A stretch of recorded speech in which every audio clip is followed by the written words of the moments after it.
I had a change of heart. I'm not gonna finish this one because I just don't like the wood. I just don't like the way the multiplex is working out here. It doesn't really look that good. It doesn't feel strong, so I'm gonna quit with this one, and I'm gonna make a few new pieces out of this new, somewhat harder wood, so that should be a better quality overall.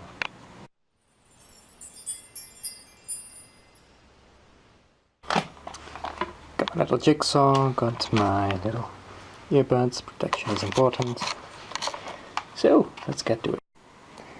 Now I've got a couple of pieces drying away and glued together. So the rough shape is now quite visible. It's a bit of a curve in this direction. So that's a bit hollow. It goes a bit towards the inside. Put it all together and should give the right shape. Then you've got these two main prongs, so to speak, that are not connected on the other side, because that's in the skull of a bike. The bone is more or less triangular, but it has a bit of a sort of a thingy from this side coming in, and that's hollow. So we're keeping that open. Got the frame all glued together, shaped up a bit. Now it's the front and the back are somewhat prepared to just glue a plate to it and make this all work. So I've got one of the plates cut out, gonna glue this to the back, and then I'm gonna cut a second plate for the front.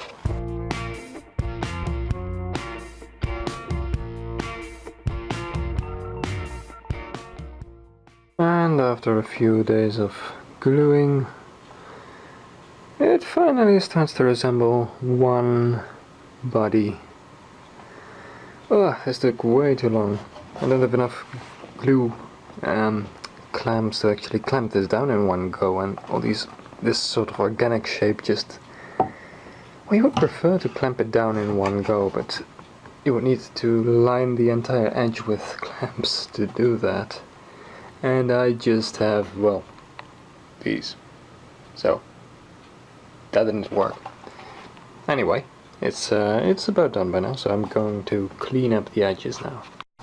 Okay, so we're a bit smoother right now. Now, due to the whole glue clamp thingy, and there are some gaps here that, well, they're not giving any structural problems. I think they're not too many, but and not too wide really. It's more that I can't really get it smooth, or at least I don't really want to sand it down as much as this. So I am going to fill these gaps instead of gluing them together. So that's looking a bit better. Okay, I think it's ready now for a bit of paint, so we're gonna make it a bit bleaker. And yeah, I'm not gonna make it entirely white, because it's, well, I quite like the wood texture. Actually, it gives it a bit of a more natural feel, I think. But I'm just gonna add a bit of paint to make it a bit bleaker. Would you look at that? Beautifully bleach. Whiter, supremely white. Is it like my milk? Everything seems quite okay here. Okay, let's cut the stupid jokes for now. Anyway, now we just need one more protective coating to get it a bit, scratch resistant, because it would be a pity if it now gets scratched and so. And then the more serious part begins, because then I'm gonna have to drill the holes for the strings, and then it's going to get interesting. Because I don't really know whether this is structurally okay. So yeah, we'll have to find that out. I drilled a few holes for the tuning pins, so that's done. And I made on the other side a bit of an attachment for all the individual strings, so they can have a little bit of steel wire as a sort of a bridge here. And then some holes, and on the other side I hammered in a few little nuts and to support the nuts on the strings, so that should work.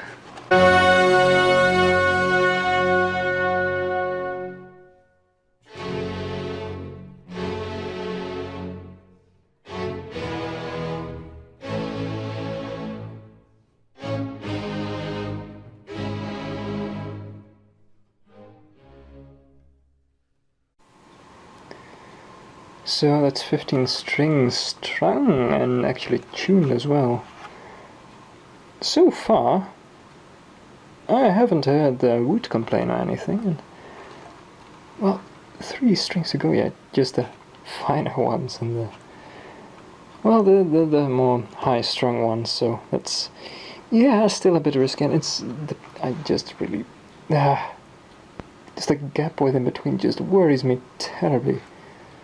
And all in all, this point is probably the weakest point. It's well, so I'm actually sort of feeling confident now that it is going to work, as I've been playing a little bit, and I'm noticing no real issues so far, just these 3 strings. But just in case something goes wrong, I'm making a little bit of a recording just to record this awesomeness, because oh, look at this. Oh, I'm loving it. The sound is also not too bad, actually. It's not typical for Kantele, I think, but oh no, it's well, just yeah. Well, I'll just let you hear.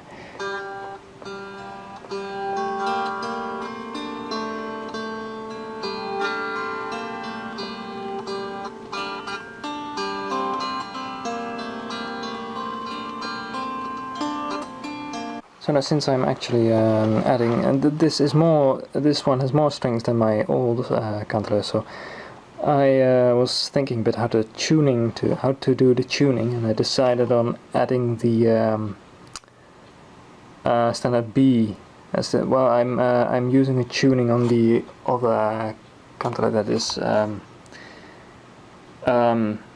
G, A, B minor, C, D, E, F, G, and so on. And now I think I'm just adding the whole B in, and then I have 2 additional strings on the whole thing, and that should work. And that's actually all of them on there. I am not noticing the wood pulling loose anywhere, and I'm not hearing any suspicious cracking, so... Well, the strings still, well, they get out of tune within, well, minutes really, since they're still young, and, well, they need to be used a bit more, but, well, it seems to work, actually. I am, sort of surprised about that. I'm very glad that it works, but damn it. This is cool. This is really fucking cool. Still, yeah, out of tune again. But, well, I should fix that, but that is, the tuning is still going to be a hassle for a little while. But this is fucking cool. This is fucking cool. Oh. Just got its shape as well. It's just, oh. Pike jaw.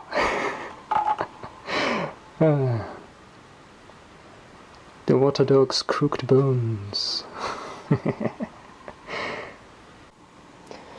And here we finally are with all the strings. So, yeah, it's held up for a few days now, and the strings have been able to settle. So, it they don't get out of tune every minute that you wait or play with them.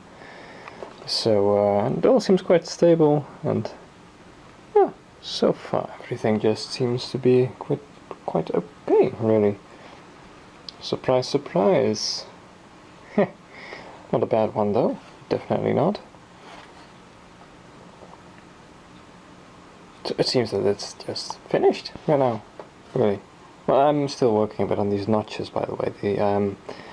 I find that some of the strings just sound worse, and it's just generally because one of these deeper notches here just isn't really cut out right, and the string is not really touching right on the bridge, and that gives some odd sound here and there. But all in all, that's a bit of a minor problem, and not one that's really difficult to fix. It's just that I need to paint some of these again, and I need to look if some of them need to be cut out a bit further. But right now it seems that this sound is quite okay, actually. So yeah, mission accomplished, I guess. Yeah, I think that's all that's left right now for me to do with this is learn how to properly play it. Because I noticed already I've been attempting a few melodies and all that, and I noticed with the additional strings that I'm just, well, it's it takes some getting used to. So yeah, that's basically what's left to do. Symbol? I don't actually know what the English name is for that thing. Symbol. Well, another type of zither kind of instrument, so it's not actually too surprising, I guess, as the build is rather similar, but there's a bit of a gradient in the sound, actually. Here it gives off the sort of ringy kind of thing that you would want in a kantele, and here it gives off the more piano-like, I guess? A piano-like sound, as you would expect from the larger zither instruments. I don't really know why that is per se, but I guess it might have something to do with the curvature as the of the wood of the body below the string, as with the lower tones. It is quite clear that it has a very distinct curve, and the distance between the string and the body is quite substantial.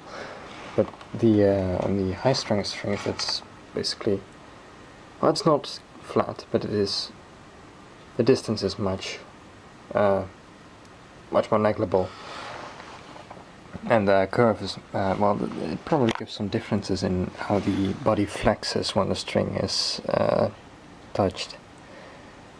So yeah, I think it might have something to do with that. But on that account, the shape of the body basically sort of dictates that happens. Or at least in the pike jaw, that would actually, if you actually use the shape of a pike jaw, absolutely, as I didn't really copy it directly, you would actually have that the tip even curves it more than this. And I thought that was a bit overkill, or at least a bit too risky, so it didn't curve it as much near the tip. But I am rather curious how that, I find it rather curious how that works out sound-wise. Yeah, I think that's all that's left right now for me to do with this is learn how to properly play it. Because I noticed already I've been attempting a few melodies and all that, and I noticed with the additional strings that I'm just, well, it's it takes some getting used to. So yeah, that's basically what's left to do.